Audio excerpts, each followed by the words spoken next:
Hello friend, मेरी कहानी Bhosli marriage में आपका स्वागत है। जैसे कि सिया ने सोचा था, सक्षम के ऑफिस से वापस आते ही वो आज फिर से अपने कॉलेज जाने की बात आगे रखेगी। रात के समय डिनर कर लेने के बाद वापस अपने कमरे में आकर सिया सक्षम के आने का ही इंतजार कर रही थी। थोड़ी देर में सक्षम कमरे में आया। उसने सिया की तरफ ज़्यादा ध्यान नहीं दिया और बिना कुछ कहे वो लैपटॉप लेकर सोफे पर जाकर बैठ गया। श्रेया ने ध्यान दिया था कि जब से सक्षम ऑफिस से वापस आया है, उसका मूड कुछ उखड़ा उखड़ा सा लग रहा था। उसे इस तरह से देख सिया ने आज बात करना टालना ही सही समझा। वो चुपचाप बिना कुछ कहे वहाँ से उठकर सीधा बाथरूम में चली गई। जब वो वापस आई तभी सक्षम अपने काम में लगा हुआ था। सिया ने उसे एक नज़र देख बेड की तरफ जाना चाहा, लेकिन उसे सक्षम की आवाज़ ने रोक लिया। उसने मुड़कर सक्षम की तरफ देखा, जो एकटक उसे ही देख रहा था। उसने सिया को अपने पास आने का इशारा किया, जिस पर सिया भी कुछ ज़्यादा न सोचते हुए उसकी तरफ बढ़ गई। सिया के पास आते ही सक्षम ने उसे खींचकर अपने बगल में बैठा दिया और उसके चेहरे की तरफ अपनी निगाहें ठहराए हुए बड़ी ही हल्की वॉइस में कहा, तुम्हें मुझसे कोई बात करनी थी?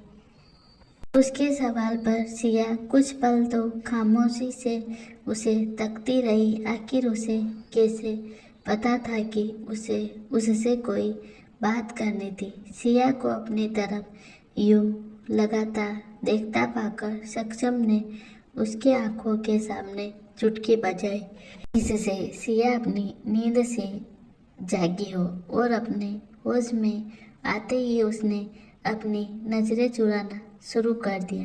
सॉरी, तुम्हें तुम्हारे पति के हैंडसम से चेहरे को निहारते हुए तुम्हें डिस्टर्ब करने के लिए। पहले तुम मेरे सवाल का जवाब दे दो, उसके बाद जितनी देर तक तुम इस चार्मिंग फेस को अपनी आंखों में बसाना चाहो, तुम्हें कोई नहीं रोकेगा। आखिर हक तो तुम्हारा ही बनता है। सक्षम ने अपनी कोहनी को सोफे के पुश्त पर टिकाते हुए अपना चेहरा उस हथेली के सहारे रख चेहरे पर एक चिढ़ाने वाली मुस्कान के साथ कहा। सक्षम के शब्द सुन सिया के चेहरे पर पहले से छाई लालिमा अब उसके गर्दन तक पहुंच गई। पर जब सक्षम ने थोड़ी देर बाद उससे थोड़ा सीरियस होते हुए पूछा, तो सिया ने भी हिचकते हुए ही सही, लेकिन अपनी कॉलेज जानने वाली बात आगे रखी, जिस पर सक्षम ने हामी भरने पर पल पर भी नहीं लगाया। उसकी हामी सुन सिया भी खुश थी कि वो कल से ही कॉलेज के लिए जा पाएगी। थोड़ी देर में सिया बेड की तरफ चल दी। वहीं सक्षम ने भी उठकर बेड से तकिया और कंबल लेना चाहा, लेकिन सिया ने उसके हाथ को पकड़कर बीच में ही रोक दिया, जिस पर सक्षम उसे सवालिया नजरों से देखने लगा।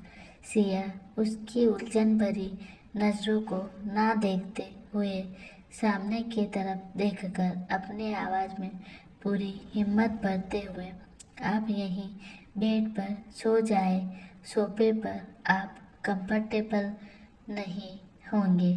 और तुम कहाँ सोओगी?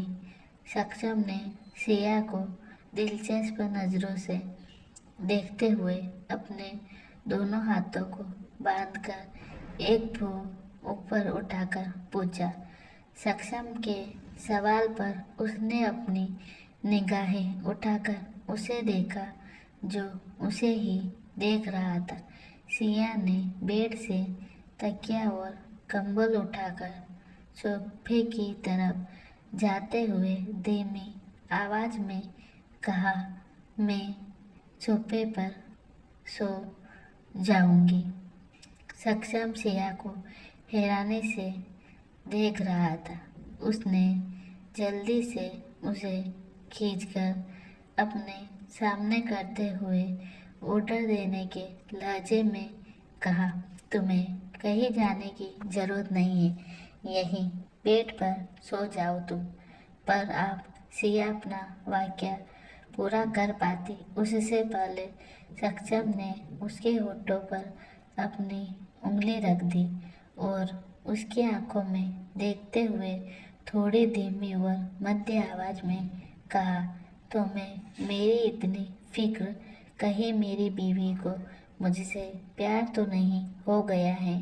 सक्षम के शब्द सुन सिया को अपने गालों पर एक तपन सी महसूस हुई। उसका चेहरा अपने आप ही सुर्ख पड़ने लगा था।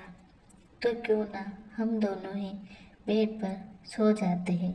वैसे भी ये इतना बड़ा तो है कि हम दोनों ही समा जाए। सिया के जवाब न देने पर सक्षम ने टॉपिक पर फिर से आते हुए कहा।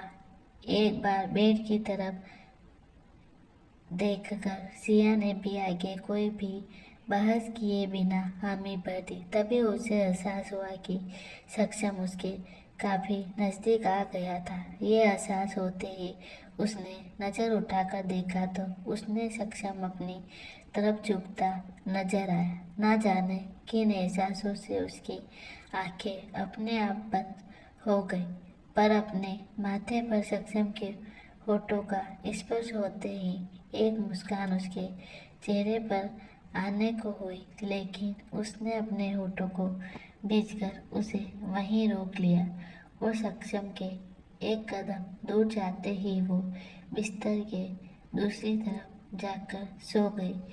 सक्षम भी उसे देखते हुए बेड पर अपनी तरफ वाली जगह पर जाकर लेट गया। दोनों ही सीधे सोए हुए थे और ऊपर सीलिंग की तरफ देख रहे थे।